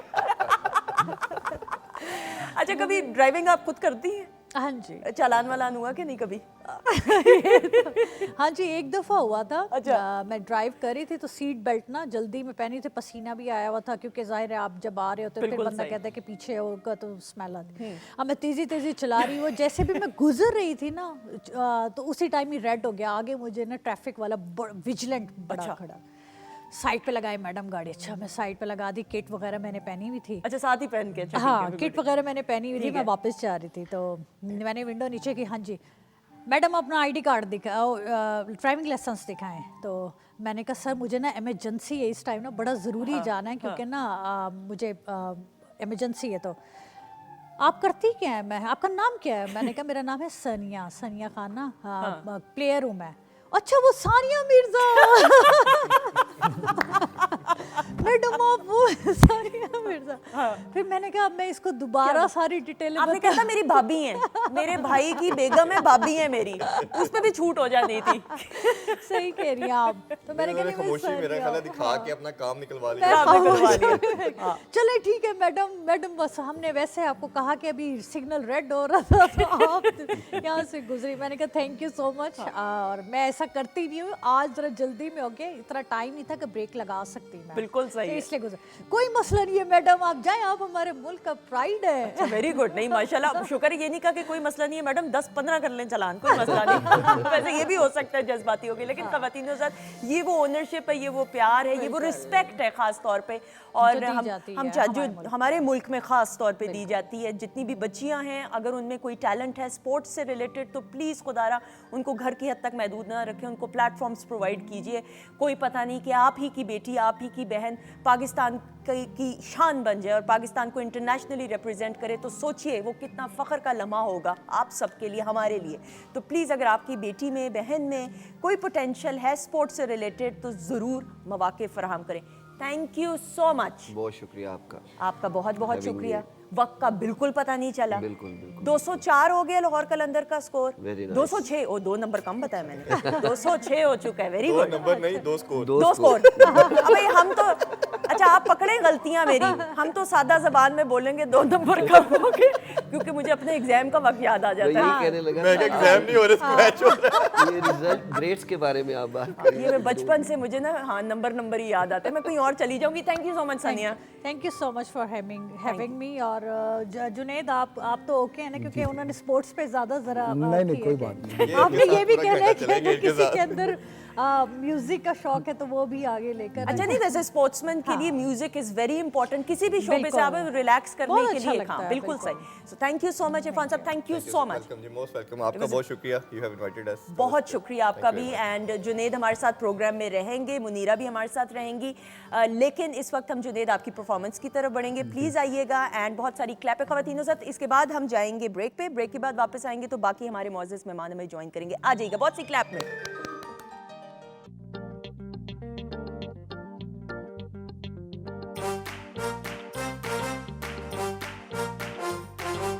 वीकेंड को रंगीन बनाने, कुछ सुनने और सुनाने, कुछ खाने और गाने ला रहा है PTV home. Weekend at home, weekend at home, weekend at home, weekend at home. जी, खुश आमदीद, वेलकम बैक वंस अगेन। ख़वातीन हज़रात, वीकेंड एट होम में आप लोगों के नाम शामिल किए जाएंगे। जी, मलिक सईद हैं, यासिर वहाब हैं, सुंबल हैं, सानिया हैं, इरफान हैं, मुनीर हैं, मरियम है, अहमद हैं और कोमल हैं, प्रोग्राम को पसंद कर रहे हैं। Thank you so much. और एक कोमल ने सवाल किया कि जी which is your favourite team. तो भाई पाकिस्तान की क्रिकेट की जीत है अल्हम्दुलिल्लाह, तो टीम सारी फेवरेट है। वैसे हम बचपन में कहते थे जो टीम जीतेगी वो हमारी फेवरेट है, लेकिन अब वो उम्र चली गई है तो हम सारी टीम्स को सपोर्ट करते हैं। थैंक यू सो मच जी। आप भी प्रोग्राम का हिस्सा बन सकते हैं पीटीवी होम के ऑफिशियल फेसबुक पेज पे। वीडियो टीजर जो वीकेंड एट होम का हमने रिकॉर्ड कराया उसमें नाम शामिल करके क्वेश्चंस करना चाहिए, मोर देन वेलकम। हमारे साथ जुनेद बशीर मौजूद हैं, अमेजिंग आवाज़, OST था ये, ग्रहण OST था, OST था ड्रामा ग्रहण का, ग्रहण का, बिल्कुल सही, बहुत खूबसूरत आवाज़। अच्छा जी, वीकेंड एट होम में आपको इल्म है कि सैटरडे के रोज़ हमारी कोशिश ये होती है कि जितना हो सके सैटरडे संडे दोनों प्रोग्रामिंग में इंफोटेनमेंट प्रोग्रामिंग की जाए कि कुछ नॉलेज आप लोगों की आम जिंदगी में शऊर बेदार हम कर सकें। सो हमारे साथ हमारी जो अगली मेहमान शख्सियत मौजूद है, हम ज़रा स्किन से रिलेटेड। अब स्किन एक ऐसा इशू है या एक ऐसा टॉपिक है जो मर्द औरत दोनों, ख़वातीन की बात करें, मर्द हजरात की बात करें, क्योंकि मैं ये समझती हूँ ख़वातीन हजरात के खूबसूरत लगना हर इंसान का हक़ है। बाद में मर्द है, बाद में औरत है, पहले इंसान है। तो जब खूबसूरत लगने की बात आती है तो बेहतर मशवरे देने के लिए हमारी जो मेहमान हैं उनसे हम बातचीत करेंगे जी। डॉक्टर आमना राज मौजूद हैं, कॉस्मेटिक डर्मेटोलॉजिस्ट हैं, इनको वेलकम करते हैं। अस्सलाम वालेकुम डॉक्टर साहिबा। वेलकम सलाम। आई थिंक यू एग्री कि पहले इंसान है, मर्द औरत दोनों को खूबसूरत लगना हाँ चाहिए। जी, एब्सोल्युटली, बिल्कुल। क्योंकि हमारे यहाँ ये बड़ा आम तासुर हमेशा रहा कि जी खूबसूरत लगना या प्रेजेंटेबल लगना ख़वातीन की खासियत रही है, जो कि मुझे लगता है कि मर्द हजरात को भी प्रेजेंटेबल अब लगना असल में ज़माना चेंज हो गया है। पहले एक वक्त था कि जिसमें सिर्फ समझा जाता था कि खूबसूरती और बनना संवरना जो है वो औरत को ज़ेब देती है। आजकल का जो माशरा जिस तरफ जा रहा है और जो हमारी कामों की और हमारी ज़िंदगी की गुजरने की एक रिक्वायरमेंट बन गई है कि मर्द और औरतें दोनों प्रेजेंटेबल हों, वेल ग्रूम्ड हों, दिखने में मतलब जो खूबसूरती है वो अल्लाह ताला की एक सिफ्त है, वो अल्लाह ताला ने चेहरा बनाया होता है, हमारे खदो खाल बनाए होते हैं। लेकिन हर खदो खाल का इंसान, चाहे वो नॉर्मल लुकिंग हो या बहुत खूबसूरत हो, वो अगर प्रेजेंटेबल और वेल ग्रूम्ड हो तो वो अच्छा ही लगता है। बिल्कुल ऐसे ही है। अल्लाह ताला ने हर किसी को मुनफरिद और यूनिक बनाया, सिर्फ आपने अपना ख्याल रखना होता है। जो लोग ख्याल रखेंगे खुश रहेंगे और दूसरों के बारे में अच्छा सोचेंगे वो स्टैंड आउट करेंगे, ये मैं आपको ज़रूर बताऊं। डॉक्टर साहिबा, नाउ लेज़र ट्रीटमेंट, हम पिछले कुछ सालों से लेज़र ट्रीटमेंट के बड़े चर्चे सुन रहे हैं। हमने लेज़र ट्रीटमेंट को महदूद कर दिया है सिर्फ हेयर रिमूवल के हवाले से कि जी आपने हेयर रिमूवल कराना है तो अच्छा लेज़र ट्रीटमेंट करा लो। लेज़र ट्रीटमेंट सिर्फ हेयर रिमूवल तक महदूद है या और भी ट्रीटमेंट्स में लेज़र का इस्तेमाल होता है? देखिए, लेज़र जो है ना वो एक ख़ास किस्म की शुआएँ होती हैं, ठीक है, जिससे आप जिल्द को हरारत दे के मुख्तलिफ़ किस्म के ट्रीटमेंट्स और फ़ायदे उठा सकते हैं, ठीक है, जिसमें बाल ख़त्म करने या जो आपके अनवांटेड हेयर हैं या चेहरे पे जो फालतू बाल होते हैं, जिस्म पे जो फालतू बाल होते हैं, वो सिर्फ एक समझ लें उसका इस्तेमाल है, एक यूजेज है लेज़र, और वो डिफरेंट लेज़र्स होती हैं। Laser basically light assisted stimulated emission of radiation है, यानी आपने लाइट को लेके उसमें से ख़ास शुआएँ निकाली और उन शुआओं को जिल्द तक पहुंचाना है, ठीक है। अब लेज़र्स बहुत मुख्तलिफ़ किस्म की हैं और एक्चुअली अगर हम लेज़र से पहले बात करें तो शुआएँ मुख्तलिफ़ किस्म की होती हैं, ठीक है। शुआएँ लेज़र की भी हो सकती हैं, शुआएँ रोशनी की भी हो सकती हैं, शुआएँ अल्ट्रासाउंड की भी हो सकती हैं, शुआएँ रेडिएशन की भी या रेडियो फ्रीक्वेंसी की भी हो सकती हैं, ठीक है। तो ये सब जो स्किन में आजकल ट्रीटमेंट्स हैं इनको हम एनर्जी बेस्ड डिवाइस ट्रीटमेंट बोलते हैं, यानी कि आप किसी तरह की शुआएँ इस्तेमाल करें जिल्द के इलाज के लिए या खूबसूरती के जो है इलाज के लिए, ठीक है। तो अब जो लेज़र है वो बालों के लिए मुख्तलिफ है, एक्नी स्कारिंग के लिए भी इस्तेमाल होता है, बर्थ मार्क्स जो हमारे समझ लें पैदाइशी जो निशान होते हैं उनकी रिमूवल के लिए इस्तेमाल होता है। अगर आपकी जिल्द जल गई है, बर्न स्कार्स हैं, उसके लिए लेज़र इस्तेमाल कर सकते हैं। स्किन की रिजुविनेशन यानी रिंकल्स के लिए, झुर्रियों के लिए, इवन टोन करने के लिए, उसके लिए लेज़र का इस्तेमाल हो सकता है। तकरीबन काफ़ी सारी चीज़ों के लिए लेज़र इस्तेमाल हो सकता है और कुछ बीमारियां हैं जिनमें मुख्तलिफ किस्मों की शुआओं का ट्रीटमेंट करके हम उन बीमारियों का भी इलाज कर सकते हैं। बिल्कुल सही डॉक्टर साहब, सबसे common laser treatment if I am not wrong hair removal होगा सबसे पहले, तो देन सेकंड नंबर पे कौन सा आता है? आई वुड से कि एक्नी स्कारिंग का जो ट्रीटमेंट है, ठीक है, वो सेकंड नंबर पे आता है। अच्छा, अब एक्नी की अगर हम बात करते हैं तो टीन एज में ज़्यादातर जो है एक्नी का पता चल जाता है कि किन बच्चों को, बच्चे बच्चियों दोनों को, लड़के लड़कियों दोनों को एक्नी का प्रॉब्लम तो नहीं है। तो किस उम्र में इज़ द राइट टाइम के आप एक्नी की ट्रीटमेंट करा लें ताकि इसको ज़्यादा बढ़ने से हम रोक सकें? देखें, एक्नी की जो ट्रीटमेंट का टाइम, राइट टाइम है वो उस वक्त है जब आपको एक्नी निकलना शुरू हो गई है। अगर वो 10 साल की एज में है तो हम उस एक्नी की किस्म को देख के उसके मुताबिक इलाज करते हैं। 10 साल में अगर डॉक्टर साहब? 12 साल की, देखिए लेजर से इलाज करने की हम बात नहीं करें। अब अच्छा। आपने मुझसे सवाल किया कि एक्नी की ट्रीटमेंट का क्या ओके, इलाज है। ठीक है। एक्नी की ट्रीटमेंट का इलाज 90% दवाइयों के साथ होता ओके। है और एक्नी का इलाज 10% हम लेजर की मदद से कर सकते बिल्कुल हैं। सही। एक्नी स्कारिंग एक एक्नी का कॉन्सिक्वेंस है, यानी जिन लोगों में हम एक्नी का इलाज बर वक्त नहीं करते और वो साल हा साल रहती है और वो इन्फ्लेमेशन और जिल्द पे नुकसान इतना क्रिएट करती है कि खड्डे बन जाते हैं या उभरे हुए निशान बन जाते हैं या काले धब्बे बन जाते हैं या लाल धब्बे बन जाते हैं एक्नी की वजह से, तो वो लेज़र के साथ ठीक किए जा सकते हैं। ठीक है। लेकिन जो एक्नी का इलाज है मेनली वो 90% जो है वो दवाइयों के साथ होता है और एक आधी किस्म की लेज़र इस्तेमाल की जा सकती है अगर दवाइयाँ असरअंदाज ना हो रही हों। बिल्कुल सही। अच्छा, अब दवाइयों की जब हम बात करते हैं तो मिनिमम जिस तरह आपने कहा 10 साल, अब 10 साल की उम्र के बच्चे बच्चियों को लगाने वाली क्रीम्स हैं, लगाने बहुत वाली- सारी लगाने ओ, वाली खाने सेफ वाली क्रीम्स है, हैं ठीक है। जो कि हम उनकी एज और उनके वज़न और उनकी हर चीज़ देखने के बाद तयन करते हैं कि इस पेशेंट का हमने क्या ट्रीटमेंट करना है। ओके। देखें, अगर किसी बच्चे को 10-12 साल की एज में एक्नी निकल रही है तो एक तो उसके निशान छुटने का ख़तरा हो सकता है, दूसरा स्कूल में उसको आजकल बॉडी शेमिंग और बुली बिल्कुल करना ऐसी, बहुत कॉमन है। unfortunately। लोग समझते हैं पता नहीं ये शायद चेहरा नहीं धोता, मिथ्स हैं डिफरेंट, बिल्कुल या सही। इसका चेहरा ऑयली है, ये सही प्रोडक्ट्स नहीं यूज़ करता,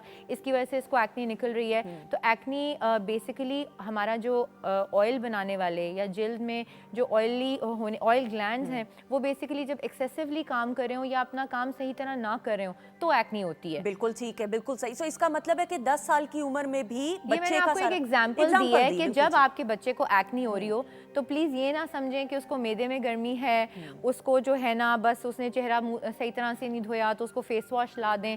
आप उसको समझें कि एक्नी एक स्किन की डिजीज़ है बिल्कुल और उसका बर वक्त इलाज जो है उसको आइंदा फ्यूचर में बहुत ज़्यादा एक्नी स्कारिंग से बचा सकता है। बिल्कुल सही। सो पहले इलाज दवाइयों से और एंड ट्रीटमेंट अगर Yes, नहीं उसका if होता- needed, बिल्कुल if needed. एक्सीलेंट, बिल्कुल सही।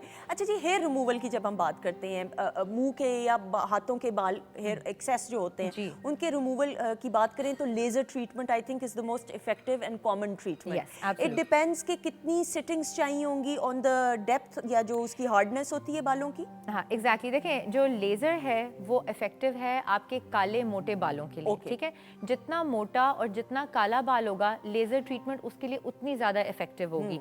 अगर जो बहुत बारीक या रुआं होता है चेहरे पे या जिस्म पे, हम Baby hair जिसे कहते हैं। हाँ बेबी हेयर कह लें या आम औरतों के चेहरों पे यूजुअली रुआं होता है, उसको हम रिकमेंड करते हैं कि उसको लेज़र से ना छेड़ा जाए। Okay. उसको आप आम रूटीन में ब्लीच वगैरह जैसे भी मैनेज कर सकें उसको ठीक। करें। अगर आपके बाल ग्रेजुअली थिक हो गए हैं या शुरू से ही थिक हैं, काले हैं, मोटे हैं, तो उसके लिए आप लेज़र ट्रीटमेंट की तरफ जाएं और इट्स वेरी सेफ, बहुत इफ़ेक्टिव है। हर महीने एक ट्रीटमेंट यूजुअली करना होता है, महीने से 1.5 महीने के वक्फे पे, और एवरेज नंबर ऑफ़ ट्रीटमेंट्स जो हैं वो यूजुअली 6 से 8 होती हैं। ओके, ठीक 6 है? से 8 होती हैं। हाँ जी, और जिनको हार्मोनल इश्यूज़ हों वो ज़ाहिर है हम पेशेंट जब देखते हैं हम असेसमेंट करते हैं कि क्या इस पेशेंट को ये इन काले मोटे बालों के साथ क्या अंडरलाइन कोई हार्मोनल कंसर्न हो सकता है। उसके लिए हम उनके ब्लड टेस्ट करवाते हैं, उनका वर्कअप करते हैं। अगर उनको प्रॉब्लम निकलता है तो हम उनको एंडोक्राइनोलॉजिस्ट या जो हार्मोन स्पेशलिस्ट बिल्कुल। डॉक्टर्स होते हैं उनके पास रेफ़र करते हैं ताकि वो प्रॉपर्ली अपना अंदरूनी इलाज करा सकें और उनके बाल परमानेंटली ख़त्म हो सकें। अच्छा, ये देखें, ये कितनी आपने अच्छी बात की, क्योंकि ये शऊर ही नहीं बेदार है कि एंडोक्रिनोलॉजिस्ट के पास भी जाना है, हार्मोनल चेकअप भी करवाने, क्योंकि बिल्कुल। हमारे यहाँ बस होता है कि जी फलां ने करवा लिया तो हम भी करवा लें। ऑल्दो आपकी हर किसी की बॉडी का एक अपना निज़ाम होता है, उस निज़ाम को समझना ज़रूरी है कि आया जो ट्रीटमेंट। सो इसका मतलब कि हम इतनी सेटिंग्स, किन बच्चों बच्चियों को लेज़र ट्रीटमेंट हेयर रिमूवल की नहीं करवानी चाहिए या ध्यान रखना चाहिए? देखें, जिनकी एक तो पिगमेंटेशन की टेंडेंसी बहुत ज़्यादा हो उनको डॉक्टर से मशवरा करने के बाद लेज़र ट्रीटमेंट करना चाहिए। और अगर हेयर रिमूवल की आप बात करें तो जैसे मैंने पहले बताया कि अगर आपके बारीक रुआं बाल हैं, सुनहरी हैं, बहुत ज़्यादा काले नहीं हैं, तो आप लेज़र को अवॉइड कर लें तो ज़्यादा बेहतर है, क्योंकि वो जो बाल हैं रुएं की तरह या पीच फस जिनको बोलते हैं वो परमानेंटली लेज़र के साथ नहीं जाते। वो आप एक दफ़ा उनको छेड़ेंगे तो वो सारी ज़िंदगी मोर और लेस आपको लेज़र करवाना पड़ेगा या उनको मैनेज करना पड़ेगा।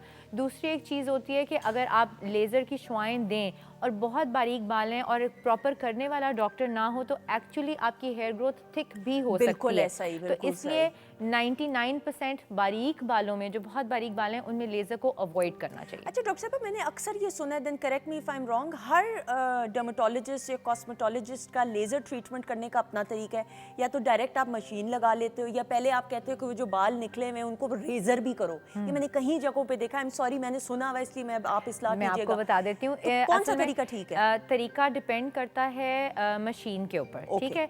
लेकिन जो रेजर करने वाली बात है, यानी फेस पे जो बाल हैं उनको पहले रिमूव करना है, वो हर लेजर से पहले, यानी जो बालों के लिए की जा रही हो उससे पहले करना जरूरी होता अच्छा, है। it's safe? Yes, Okay. उसकी रीजन ये है कि देखें, जो लेजर है उसने बाल की जड़ तक जाना है, ठीक है। ठीक है। बाल की जड़ को ग्रो करने से रोकना है, आहिस्ता आहिस्ता उसकी ग्रोथ को स्लो करनी है।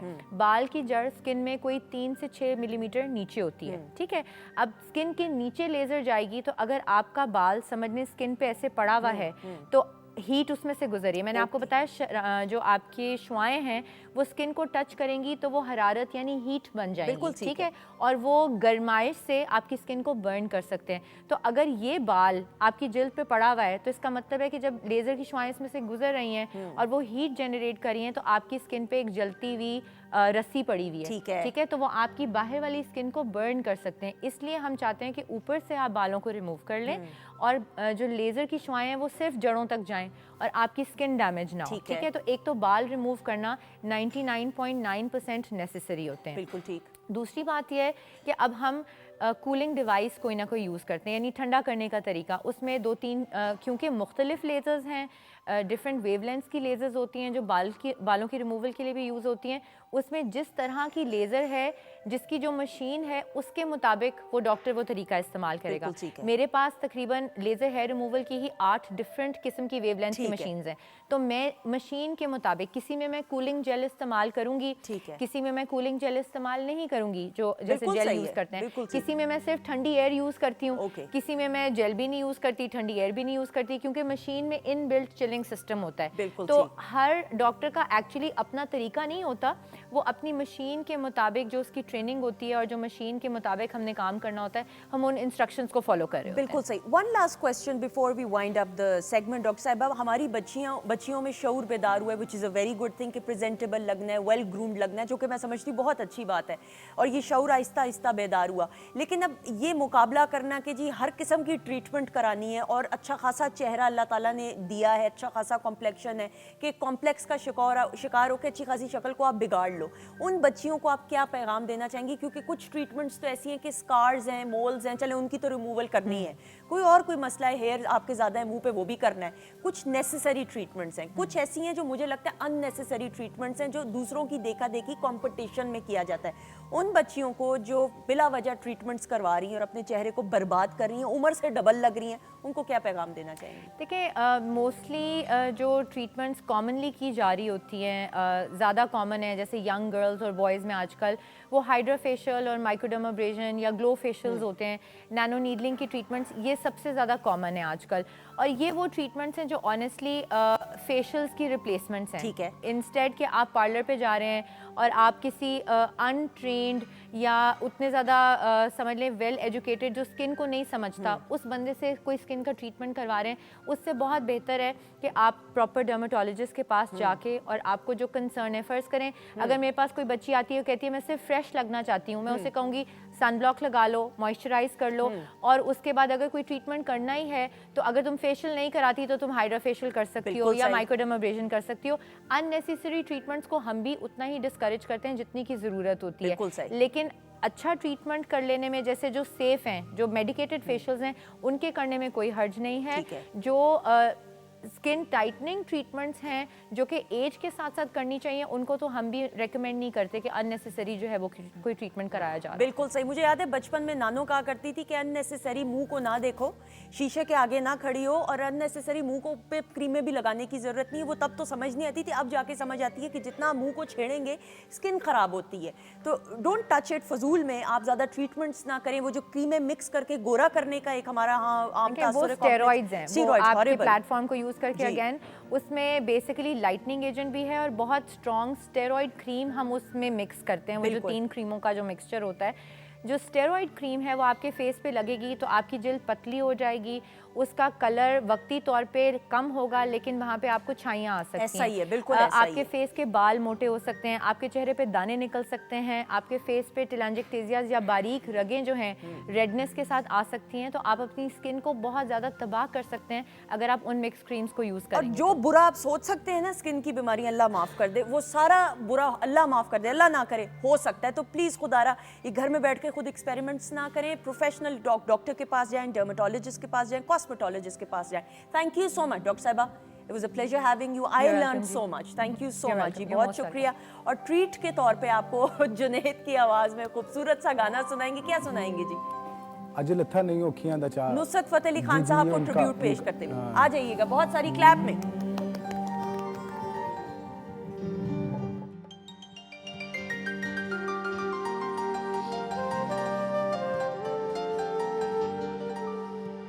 आज की रात फिर नहीं होगी,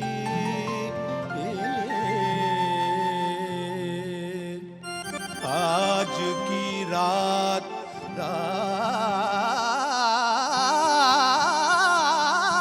रात फिर नहीं होगी, ये मुलाकात फिर नहीं होगी।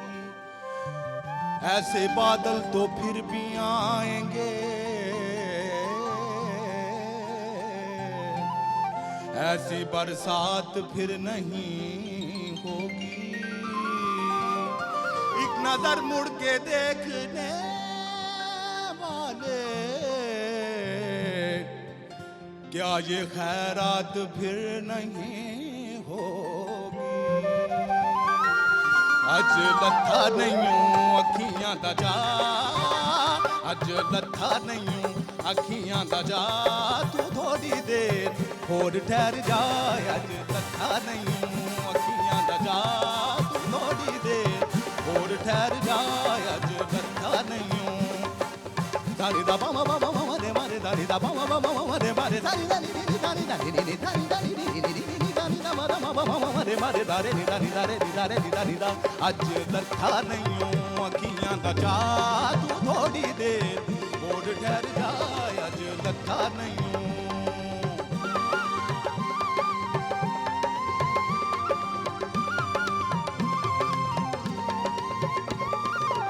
रात नाए नंगे माया पावे मुक जावा मैं, रात नाए नंगे माया पावे मुक जावा मैं। नावे तेरे नाया सारियां सावा मैं, नावे तेरे नाया सारियां सावा।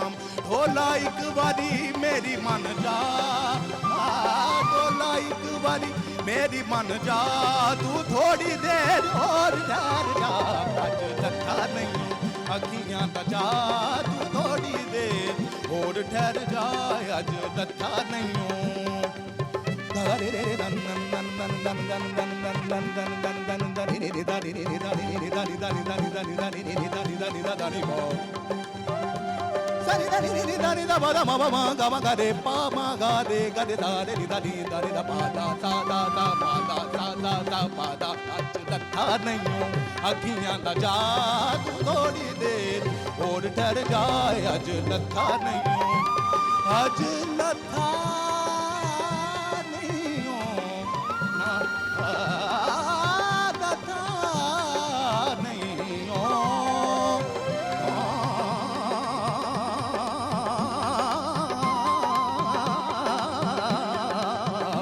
अज लथा नहीं अखियां दा जा, तू थोड़ी देर होर ठहर जा। अज लथा नहीं अज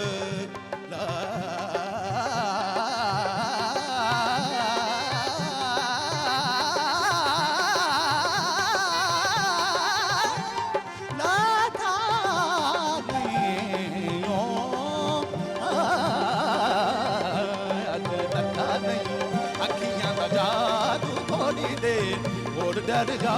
अज लथा नहीं लथा नहीं ओ लथा।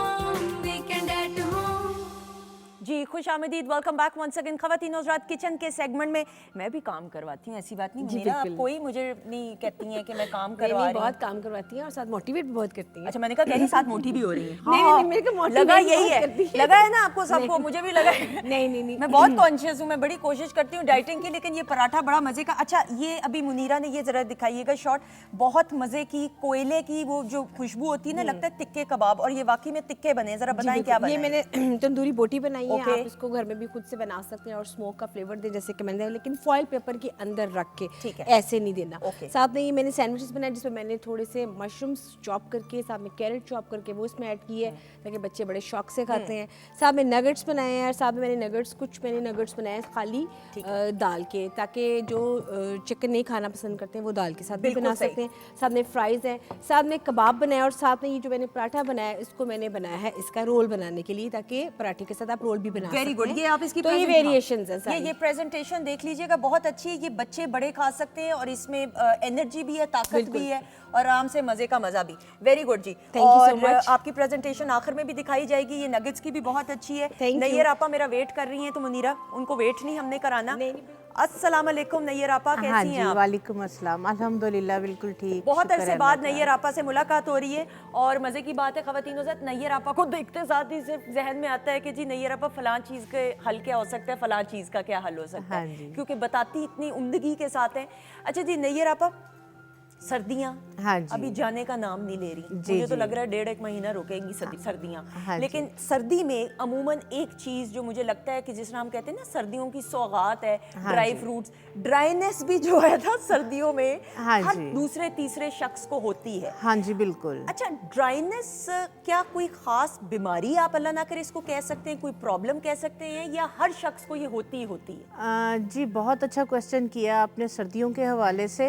ये बीमारी तो नहीं है, आप कह सकते हैं कि केयरलेस, अपने जो है वो एक लापरवाही, इसलिए कि सर्दी के मौसम के अंदर जो है वो प्यास लगे तो हम पानी पीते हैं, अदरवाइज हम पानी नहीं पीते। ठीक है। तो जब अब आपकी बॉडी जो है वो डिहाइड्रेट हो रही होगी, पानी की कमी हो रही होगी, तो फिर डेफिनेटली जो है वो स्किन पे जो है वो क्रैक्स आना शुरू हो जाते हैं, पहले ड्राइनेस शुरू होती है। अगर आप उसकी जो है वो प्रॉपर केयर नहीं करते अपनी सेहत की, उस तरह से जो है वो सर्दी के मौसम के मुताबिक अगर आप नहीं चलते हैं, तो फिर इस तरह से होता है कि क्रैक्स आ जाते हैं, ब्लीडिंग शुरू हो जाती है, तो फिर वाकई वो बीमारी की सूरत में जो है वो चली जाती है। और मैंने देखा है कि इतनी बुरी तरह से जो है वो स्किन जो है वो ख़राब हुई होती है कि जो है वो पानी भी उस पर जो है वो चुभ रहा होता है। बिल्कुल ऐसा ही। साबुन के साथ आप फेस वगैरह भी नहीं वॉश कर सकते, इतनी इचिंग तो होती इसका है। मतलब कि ड्राइनेस की जो पहली वजह है वो ये कि आप अपना ख्याल नहीं रख रहे, जिसमें मॉइस्चराइज नहीं कर रहे सही तरह जी, स्किन को, बिल्कुल। गर्म पानी से आप नहा रहे हैं, डायरेक्ट गर्म पानी, विच इज़ वेरी बैड आपके बालों के लिए, और पानी का सही इस्तेमाल नहीं कर रहे। हाँ जी। अच्छा, अब डॉक्टर साहिबा देखें, अब वैसे डॉक्टर ही हैं, ऐसी बात तो नहीं, इस तरह ऑब्वियसली इलाज बताती हैं। अच्छा नैयर आपा, अगर हम बात करें ड्राइनेस की तो बालों से स्टार्ट करते हैं। हाँ जी, बिल्कुल। डैंड्रफ, हाँ नाउ जी। डैंड्रफ मैंने कई लोगों को देखा है सर्दियों में तो होता ही होता है, गर्मियों में भी होता है। हाँ जी, इसका बिल्कुल। इससे बचाव का इलाज क्या है? हाँ जी, सर्दी के मौसम में, पहले सर्दी के मौसम की जो है वो ड्राइनेस पे बात करते हैं। सर्दियों के मौसम में एक तो रीज़न आपने बता दी कि गर्म पानी के साथ जब हम अपने बालों को धोते हैं, और बालों को फिर उस तरह से जो है वो स्किन पे तो मॉइस्चराइज़र लगा लेते हैं, मजबूरी है, लेकिन आजकल आप देखें कि बच्चे ले लें, आप कोई भी ले लें, तेल से बहुत दूर भागते हैं। बिल्कुल, बिल्कुल। ठीक है, अगर आप ऑयल नहीं लगा रहे हैं तो कम से कम अपने बालों के लिए जो शैम्पू की सिलेक्शन है वो थोड़ी उस तरह से करें। अगर आप डेली नहा रहे हैं तो आप डेली बेसिस पे जो है वो शैम्पू आपको यूज़ करने की ज़रूरत नहीं है। बिल्कुल सही। एक कॉन्सेप्ट बन गया हुआ है कि जब तक मुंह पे साबुन नहीं लगाएंगे, मैल साफ़ नहीं होगी, सर पे शैम्पू नहीं लगाएंगे तो बाल नहीं धुलेंगे, ऐसा नहीं है। सर पे जिन लोगों के जो है वो डैंड्रफ है बहुत ज़्यादा और डेली बेसिस पे नहाना है, एक तो बहुत ज़्यादा गर्म पानी का इस्तेमाल नहीं करें। दही जो है ये बेहतरीन क्लिनजर है। आप क्या करें कि थोड़ा सा जो है वो दही लें, 1 टेबलस्पून उसके अंदर जो है वो ग्लिसरीन का ऐड कर लें। ठीक है। वो आप अपने रूट्स लेंथ हैंड पे सारे आप लगा के तो 10 मिनट के लिए छोड़ दें। 10 मिनट के बाद आप नहाने घुस जाएं बाथरूम में।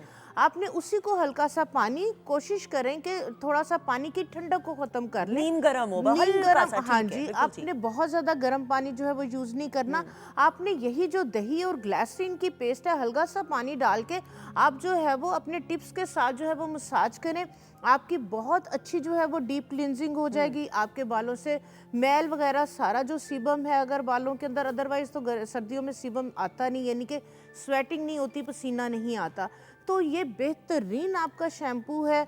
और इसके साथ जो है वो बालों को वॉश करने के बाद आप क्या करें कि जो भी घर में ऑयल पड़ा हुआ है, सरसों का ले लें, बादाम का ले लें, जैतून का, ज़रूरी नहीं बहुत महंगे अगर आप बिल्कुल ऐसा तेल ही है, लें, बिल्कुल तो सही। आप टॉवल ड्राई बालों को करके आप just like 10 drops just oil के आप अपने हाथ पे डाल लें और आप उसको जो है वो अपनी स्कैल्प के ऊपर जो है वो अच्छे से जो है वो लगा मसाज लें। कर लें। तो वो ऐसे लगेगा जिस तरह से आपने एक सीरम अप्लाई किया है, आपके बालों को एक मॉइस्चर मिल जाएगा और आपके बालों में जो है ये इस तरह से जैसे डैंड्रफ आई हुई है वो नहीं और ये आएगी। मर्द हजरात, खवातीन, बच्चे, सबके लिए है सब ये। जिनके बहुत ज्यादा ड्राई डैमेज हेयर हो ठीक रहे है। हैं तो उन सब के लिए बहुत बेस्ट है। अच्छा नैयर आपा, तेल की हमने बात की, कितनी देर अगर हफ्ते में, मेरी बेटी के अनुषे के लंबे बाल हैं, हाँ जी। कितनी देर, क्योंकि स्कूल भी बच्चों ने जाना है, खवातीन ने भी, हाँ बाहर जी। मर्द हजरात ने भी, जी, जी। तो कितनी देर तेल लगना चाहिए तो उसका असर रहेगा? हमारे यहाँ कॉन्सेप्ट है 2-2 3-3 दिन लगाई रखो। नहीं, जबकि गलत हाँ, है। नहीं नहीं, 2-3 दिन बिल्कुल भी नहीं लगाना। सर्दियों में आप ओवरनाइट लगा सकते ठीक हैं। है। उसका तरीकाकार ये है कि बालों को पहले आप धो लें, बाल आपके नीट क्लीन होने चाहिए। उसके बाद आप क्या करें, आप सरसों का तेल एक हिस्सा 1 टेबलस्पून, सपोज आधा कप अगर सरसों का तेल है, 1 tablespoon olive oil, 1 tablespoon almond oil, ठीक है। ये आप उसके अंदर डाल के उसको जो है वो अच्छी तरह से मिक्स कर लें, नीम गर्म कर लें। इसको आप रूट्स लेंथ एंड पे लगाएं, हल्का हल्का आप जो है वो स्कैल्प पे टिप्स के साथ जो है वो मसाज कितनी करें। देर मसाज करें? इसको 10 से 15 मिनट ओके, 10 से- मसाज, ताकि अच्छी तरह से आपके जो है वो स्कैल्प के अंदर आपके बालों में बड़ा जेंटल सा आप ठीक मसाज है। करें। और आप जो है वो इसको कॉटन की कोई भी अगर आप कैप वगैरह पहन लें, ताकि आपका जो है वो तौलिया जो है वो, सॉरी, जो तकिया है वो खराब ना उस हो। पे जो है ठीक वो ऑयल ना लगे। ओवरनाइट जो है वो ऑयल आपका लगा रहे। उसके बाद अगर आपने ऑयल को वॉश करना है, जितना शैम्पू है उतनी उसके अंदर ग्लिसरीन ऐड कर लें। ओके। एक तो आपका शैम्पू से माइल्ड हो जाएगा, और प्लस जो ग्लिसरीन है, आपको पता है सर्दी के मौसम में खुश्की को, चाहे सर की हो चाहे आपके चेहरे की या बॉडी की, ख़त्म करने के लिए बहुत बेस्ट इंग्रेडिएंट है। बिल्कुल तो सही। उसके अंदर जो है वो आप जितना शैम्पू है उतनी ग्लिसरीन ऐड करके उसके साथ अगर आप अपने बालों को वॉश करेंगे तो आप देखेंगे कि आपके बाल जो है वो बेहतरीन उसके साथ सेट बिल्कुल सही। अच्छा जी, अब बालों की तो बात खुश्की की कर ली, अब मुंह की खुश्की की बात हाँ जी। करते हैं। डल स्किन लगती है, ड्राई लगती है, मेकअप ऊपर ऊपर नजर आ रहा होता है, बकायदा जी। पता चल रहा होता है कि स्किन ब्रीद ही नहीं कर रही। जी, बिल्कुल ऐसे मर्द ही। या औरत की स्किन हाँ के जी। हिसाब से किस तरीके से स्किन को हाइड्रेटेड रखें हाँ जी, सर्दियों में? सबसे पहले तो एक्सफोलिएशन, जिस तरह से अभी आपने बात की कि एक डेड सी स्किन हुई हुई होती है, कोई बेस वगैरह कोई भी चीज़ जो है वो अगर ड्राइनेस है फेस पे तो स्किन में पेनिट्रेट नहीं करती, तो उसके लिए एक्सफोलिएशन जो है, एक्सफोलिएशन बहुत बेस्ट है। कि सर्दी के मौसम में आप देखें कि घर में बादाम, अखरोट सारे जो है वो ड्राई फ्रूट्स आए हुए होते हैं, आप उन नट्स वगैरह को खा रहे हैं तो आप क्या करें, 2 बादाम ले लें, उसमें थोड़ा सा आप अखरोट डाल लें, एक उसमें पिस्ता डाल लें, उसके अंदर उसको जो है वो थोड़ी देर के लिए गर्म दूध के अंदर सोक कर दें। अच्छा। जब वो सॉफ्ट हो जाए उसको आप जो है वो पीस लें या ब्लेंडर में ब्लेंड कर लें। ठीक है। उसको पीस के उसको आप पूरे फेस के ऊपर, फेस को वॉश करने के बाद, और दूध बेहतरीन क्लींजर है सर्दियों बिल्कुल में। ऐसा ही है। तो दूध के साथ जो है वो चेहरे को साफ करके आप इस वाले स्क्रब को पूरे फेस के ऊपर लगाएं और बड़ा जेंटल सा अच्छे से जो है वो इसको टिप्स के साथ मसाज करते चले जाएं। ठीक है। एक तो ये एक्सफोलिएट करेगा, आपकी डेड स्किन को रिमूव करेगा, और प्लस आप देखें कि बादाम में से तेल निकलता है, अखरोट में से तेल निकलता बादाम है। और अखरोट दोनों बस? बादाम और अखरोट ले लें, सिर्फ पिस्ता ठीक है। अगर और है पिस- ठीक ठीक है, है। डाल ले नहीं, अदरवाइज बादाम और अखरोट बेहतरीन जो है वो मॉइस्चराइजिंग एक्सफोलिएशन अच्छा, है। बादाम, अखरोट और पिस्ता ऑप्शनल है, हाँ उसको जी। ब्लेंड करके पहले सोक करना है पहले दूध 100 में, गर्म दूध के अंदर उसको भिगो दें, उसके बाद उसको ब्लेंड किया, उसको जी ब्लेंड उसका करें, स्क्रब बन गया। वो आपका स्क्रब बन ठीक गया। है। आप इसको पूरे वीक के लिए भी बना के रख सकते हफ्ते में हैं। कितनी देर हम उसकी करना है? 8 दिन के बाद दोबारा बना ले, डेली करें। अच्छा, रोज करना है? डेली करें, नाइट के अंदर आप पूरे फेस पे लगाएं, इसको आप मसाज करें, जहाँ पे आपके टैनिंग वगैरह अगर कुछ लोगों के हो रही होती है तो इसी के अंदर आप एक चुटकी जो है वो हल्दी की डाल दें। ठीक है। एक हल्दी की चुटकी डालने से, हल्दी आपको पता है हीलिंग प्रॉपर्टीज है, प्लस टैनिंग को जो है वो ख़त्म करती है, तो इसमें एक चुटकी हल्दी की डाल दें। आप ये पेस्ट जो है 1 कप के बराबर आप बना के इसको फ्रिज में रख लें। सर्दियां हैं, 8 दिन तक ये ख़राब नहीं होती, डेली यूज़ कर लें, उसके बाद फिर 8 दिन के बाद दोबारा बना लें। बिल्कुल सही। इसको यूज़ करने के बाद देखेंगे कि आपकी स्किन के ऊपर ड्राइनेस भी नहीं आएगी, टैनिंग भी नहीं होगी, और बहुत ज़्यादा आपको जो है वो कीमती सीरम्स और कोई भी इतने मॉइस्चराइजर महंगे और वो फजूल में आप कर रहे होते हैं। और मैं इसलिए कह रही हूँ लफ्ज़ इस्तेमाल करके कि आप इस तरह ले लेते हैं और एक्सपेरिमेंटल बेसिस पे, और उनका असर भी नहीं होता। उसका असर भी नहीं होता। और इसको जो है वो आप मसाज करके वॉश करके सादे पानी से, फिर सोप नहीं आपने यूज करना। ठीक है, बिल्कुल सही है। और दूध के अंदर एक चुटकी हल्दी की डाल के कॉटन के साथ अपने फेस पे टैप टैप करें, सारा दूध आपकी स्किन में जो है वो पेनिट्रेट हो जाएगा। ये आपकी बेस्ट जो है वो नाइट क्रीम है। बहुत खूब, बहुत खूब। ख़वातीन और हज़रात, बहुत खूबसूरत आवाज़। और पाकिस्तान टेलीविज़न नेटवर्क हमेशा से ये कोशिश करता है कि यंगस्टर्स को प्लेटफॉर्म दे। और जुनेद की जो वो तरबियत है, भाई जावेद बशीर साहब के साहबजादे हैं तो शक्ल भी मिलती है माशाल्लाह वालिद साहब से, और आवाज़ भी बहुत मिलती है, और वो आजिज़ी भी नज़र आती है, और डाउन टू अर्थ, और आप हम्बल हैं माशाल्लाह से। अल्लाह ताला आपको बहुत तरक्की दे माशाल्लाह। अच्छा जी नैयर आपा, वक्त का पता नहीं चलता, मुझे बताया जा रहा है कुछ 4-5 मिनट रह गए हैं। हाथों और पैरों के हवाले से बात कर लें, क्योंकि मुझे ऐसा लगता है कि हाथ और पैर सबसे ज़्यादा निगलेक्टेड होते हाँ जी, हैं बिल्कुल। हमारे यहाँ। ख़वातीन सारी नहीं, लेकिन चेहरे पे, बालों पे, गर्दन पे तवज्जो दे देती हैं, लेकिन हाथ पैर पे तवज्जो नहीं देती। हाँ जी, बिल्कुल सर्दियों में इसी तरह कैसे से। हाथ पैर की हिफाजत की जाए? मेन चीज़ तो ये है कि नहाते हुए बाथरूम के अंदर आप देखें कि स्क्रबर है, झावे हैं, फुट फाइलर है, ब्रश है, इस तरह की चीज़ें लाजमी रखें, ताकि जो है वो आप अगर जब भी नहा रहे हैं अपने हाथों पाँव को आप जो है वो प्रॉपर जो है वो एक्सफोलिएट करेंगे तो कोई भी इशू और प्रॉब्लम नहीं होती। है। इसके लिए जो है वो एक हैंड एंड फुट क्रीम, आपको पता है कि हल्दी की क्वालिटीज़ और बेनिफिट्स हम किसी तरह भी इग्नोर नहीं कर ठीक सकते है। इसको। आप क्या करें कि आप 1 टेबल स्पून, इसकी आपको क्वांटिटी को डबल भी कर बिल्कुल सकते ठीक हैं। है। 1 टेबल स्पून आप जो है वो कोकोनट ऑयल ले लें, ठीक है। 1 टीस्पून आप इसके अंदर जो है वो हल्दी का डाल ठीक लें, है। और इसी के अंदर आपने 1 टेबल स्पून जो माल्टे के छिलकों का पाउडर पंसारी की दुकान से आराम से मिल जाता ठीक है। वो इसके अंदर मिक्स करके, ये जस्ट 3 चीजें हैं, ये आपकी क्रीम सी बन जाएगी। बिल्कुल ठीक है। सर्दियों नारियल का तेल, हल्दी और माल्टे के का छिलकों का पाउडर, ठीक है। वो आप घर में भी आजकल किन्नू आते हैं, खाते हैं। इन छिलकों को जो है वो ड्राई करके, इनको ग्राइंड करके, तो इसको जो है वो जिसमें से आटा छानते हैं उसमें से ठीक छान है। ले।